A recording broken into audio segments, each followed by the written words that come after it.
Alright, welcome back to the channel, everyone. As you guys can see here, we are about to go ahead and take on a night drive, but this is not going to be any ordinary night drive. I owe you guys an update on what's going down with my 1999 CAMMED and Procharged Mustang GT. First start.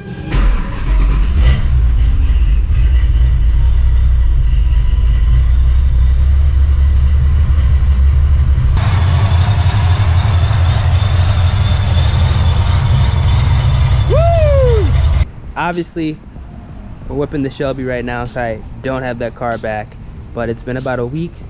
I have some updates, and hopefully by the time you're watching this video, I should be editing down the first real drive in that car.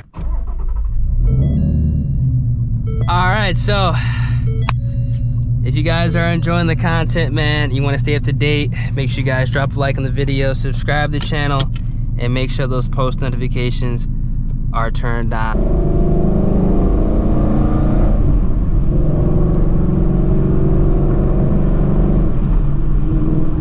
Alright, so we are on our POV drive. I figured a nighttime POV drive would probably be the best because obviously this is a video where I'm gonna be sitting down and kind of discussing and letting you guys know what's going on, because you guys know how I am on the channel. I keep you guys in the loop on what's going on with the cars. This is honestly good news as well as bad news. Now, if everything, like I said, works out, by the time you guys are watching this video, I should be editing down the video of me finally taking delivery and pretty much getting the real first drive in on that 99 Mustang. That is if everything works out the way it should, which I do have high hopes that it is going to work out that way. Now, the good news about this whole situation, again, I haven't gotten the car back. This is from what was told after it being there for a week. Knocking everything in this car, man.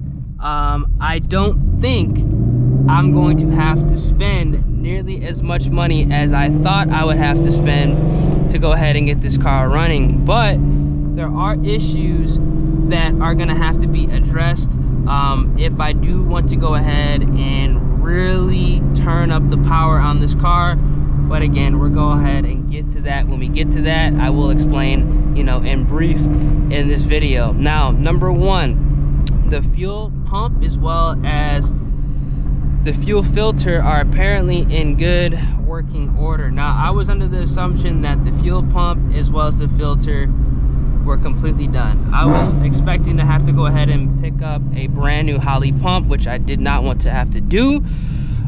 Or honestly, this is what I would have done, picked up an aeromotive replacement, because we all know those Holley external pumps typically fail when ambient temps get too hot. That's something I did not want to have to go ahead and throw back on that car, but you know, tuning related, it would have made sense to go ahead and just throw on the same pump back on the car, just so, you know, if anything was to get, you know, tweaked, you know, we have, you know, the same parts that were on the car when I picked it up. Now, apparently we don't have to go ahead and replace that, which is huge. That's a massive W. The issue that was causing pretty much the car to essentially not be able to run at all was there was a massive, and I mean a massive, fuel leak where the fuel pump regulator was. That was not installed properly. The sensor, the O-rings on the sensor and the hardware was missing, which is kind of weird because I replaced it with the new sensor, but some of the hardware that was necessary just wasn't there. And that was obviously causing a leak. So once that leak was repaired, essentially the car, the tune that was on the car, I don't really understand what was going on with it. Now, I'm under the assumption that from what the shop is telling me, and I do believe them, the tune on the car was band-aiding some type of fuel leak that maybe they did not notice, because once we went ahead and replaced the hardware, a couple of the vacuum lines, and resecured everything, the car wouldn't run at all. Like, it literally would not run at all. It wouldn't even turn on, it wouldn't idle, it wouldn't do anything, because previously, even with the leak and what I thought was the messed up pump and the filter, the car would at least turn on and idle, but as far as driving it, that was a different story. Once that all got fixed, the car wouldn't even turn on. So what we had to do was pretty much put on a base tune, a new tune on the car, and now the car is able to pretty much be turned on, it's able to idle, it's able to rev, but we haven't gotten drivability dialed in yet. Now this is obviously concerning because apparently this car had already gotten a tune on it. It already had made a horsepower number. So if the tune on the car was band-aiding an issue, obviously I'm gonna be second guessing everything that was done to the car previously. So that's that. Now, because this car had to get a base tune put on it, it was brought to my attention that because it is a swap car, the previous owners that went ahead and swapped this motor into the Mustang, they didn't swap in the 99 to 04 Mustang ECU. They kept the truck motor ECU in the car, which, you know, isn't a big deal, but from what I was told, could potentially have caused some of the issues as far as drivability goes, and it will cause issues as far as, you know, getting this car tuned to the best of, you know, its ability. So there's a base tune on the car right now via chip on the truck ECU. Now, in order to go ahead and get everything done quote unquote the right way, the car would have to have a new Mustang ECU, obviously retuned with the new SCT device, yada yada yada, that whole 9 yards. Now the labor to do, obviously all this is like $1,200 to put in a 99 to 04, or not even an 04, a 99 to 01 Mustang ECU into the car. Now ironically, some of you guys recommended that, you know, I go aftermarket ECU, and for me personally, I mean, if the car needs a new computer to essentially run to the best of its ability, because again, this is a swap car, this is also a car that is on E85 as well, and this is also a car that does not have the factory compression ratio, it would make sense to go ahead and go to an aftermarket ECU, you know, that being a Holley system or some sort, instead of going ahead and putting the Mustang ECU in it. It just doesn't really make sense to me personally to go ahead and spend that money, because I mean, $1,100 for this, $1,200 for essentially a computer from the 90s. I mean, I'm not gonna spend that. So what is going to happen is I'm gonna get the car back. It's still gonna be on the truck ECU. The car right now, because it has a fresh clutch in it that has to be broken in, it's not like once that new ECU goes into the car, you know, I'd be able to get it tuned and rip on it. That's not what's gonna happen. I'm gonna pick up the car with the truck ECU that's in it right now on the base tune. Hopefully the car can be able to be ran, you know, drive it around, break the clutch in. We'll be able to go ahead and pretty much experience the car without being able to race it, because it, again, it is on a base tune. So that is what's going to happen as of right now, until I pretty much figure out what type of aftermarket ECU I want to go with on this car, if I do decide to go that route.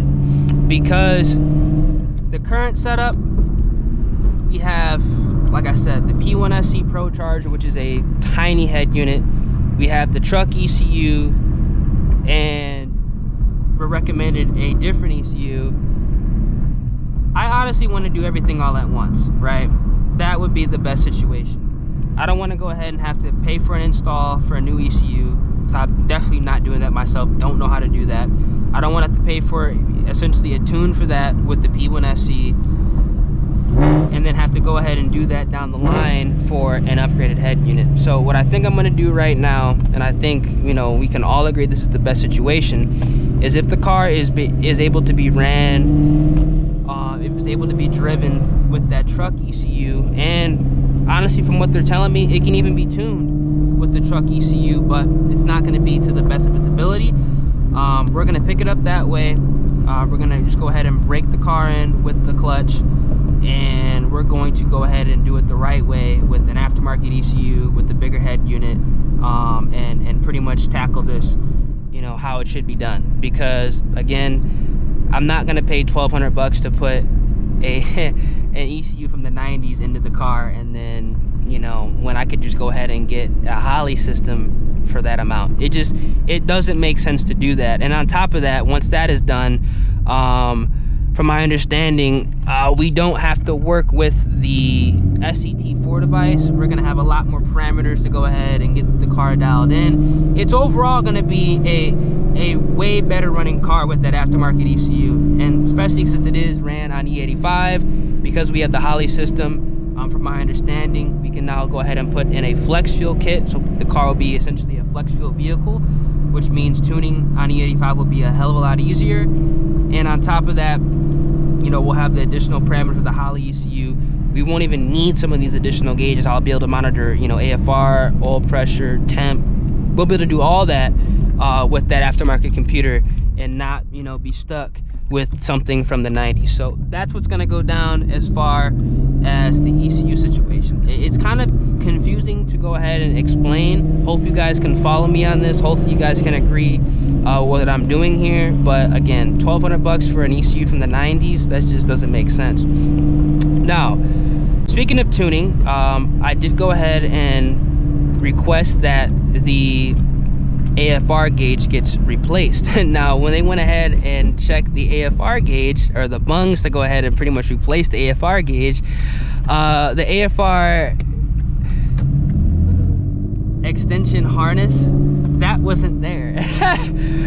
So that harness was pretty much melted onto the headers, so that also was messing with the drivability as well. So that's gonna get replaced. So we're gonna have the fuel leak issue resolved. We're gonna have pretty much new O2 sensors with the harness, and obviously with the harnesses that come with the new AFR gauge, that's gonna be replaced as well.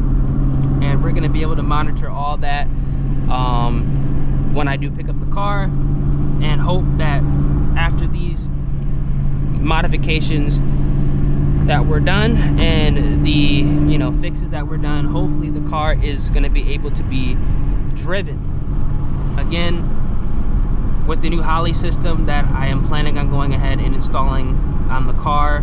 Honestly, not going to do it anytime soon. I'm going to be doing that, if I do it, during the winter, over the winter time. That's if, you know, we're going to proceed with the bigger blower and the aftermarket ECU. That's going to get done right then and there. But as of right now, the best situation that I see going forward is to just get the car running and driving right now, and not spend unnecessary money on parts that theoretically are going to be taken out within, I'm going to be honest, within 3 months or so. So that's pretty much what's going on with the 99 CAMMED Procharged Mustang. Kind of good news, kind of bad news. The bad news is, you know, if the car is running and driving, obviously we can't beat on it right now. I have to break in the clutch and then decide if I want to get the car tuned with that truck ECU, so we can at least do some watt pulls and enjoy it, or if I'm just going to go ahead and just leave it on the base tune for a couple months, get the Holley system, upgrade the head unit, and rock and roll. It's just going to be dependent on, you know, what I want to do as far as, you know, going forward for Texas 2K, because I do plan on, you know, getting some stuff done with the 2-valve, but I do know how involved, obviously going aftermarket ECU, you know, on an older car, just based off the experience I've had so far, you know, getting shops to work on the older vehicles, that's going to be an all-in type deal. So if I do decide to go ahead and proceed with the aftermarket ECU, that's pretty much the car that I'm going to be taking and running for Texas 2K, because that's going to be needing full attention, and I'm definitely going to want to have to put my full attention and honestly funding towards, because again, we're gonna have to pay for a new ECU, the install, the new blower, potentially, you know, bigger injectors and whatnot. So that's what's going to be going on right now. If I decide to proceed with that in the future, I'll let you guys know. But I guess the big thing is we should, best case scenario, we should have the car running and driving within the next couple days. And I honestly would say that is a massive W, because that's something that we have not been able to do since I picked up the car about a month ago. This video, I just, like I said, I kind of want to just get on here and just explain what's going on with the car. Yeah, damn, it's dark. All right, hope you guys enjoyed the joyride, man. Dude, my GoPro literally overheated, and it's like midnight right now. That lets you know how hot, sticky, humid it is out here in Texas. But I want to let you guys know on what's going on with the 1999 Mustang. I still plan on boosting this car before Texas 2K time, but you guys have to understand, going aftermarket ECU, upgrading a head unit, getting it tuned, finding a shop that's going to do all that, because that's, you know, something that I don't know how to do. I'm not going to mess with, you know, aftermarket ECUs or whatnot. That's going to be quite a challenge. Now, I do believe the shop I'm working with right now can get that done, but as far as like scheduling and miscellaneous parts that I might need with this whole situation that we're in right now, which theoretically is not a bad situation because it's something that was going to have to happen eventually, I know it's going to need a lot of attention, and we're going to see how, you know, it unfolds. If everything could be tuned on the truck ECU, you know, and it runs, you know, good, and it's quote unquote safe, we could just rock with that. But for right now, I'm under the assumption that a Holley or some sort is going to be the best option for that car. So hope you guys enjoyed the video, man. These nighttime drives, they be hitting, just cruising, and you just kind of forget, you know, where you are. Literally. So hope you guys enjoyed the vid. If you guys did, drop a like in the video, subscribe to the channel, turn on those post notifications. If all else goes to plan, man, by the time you're watching this vid, I should literally have the car back. So fingers crossed. Catch you guys in the next one. Deuces.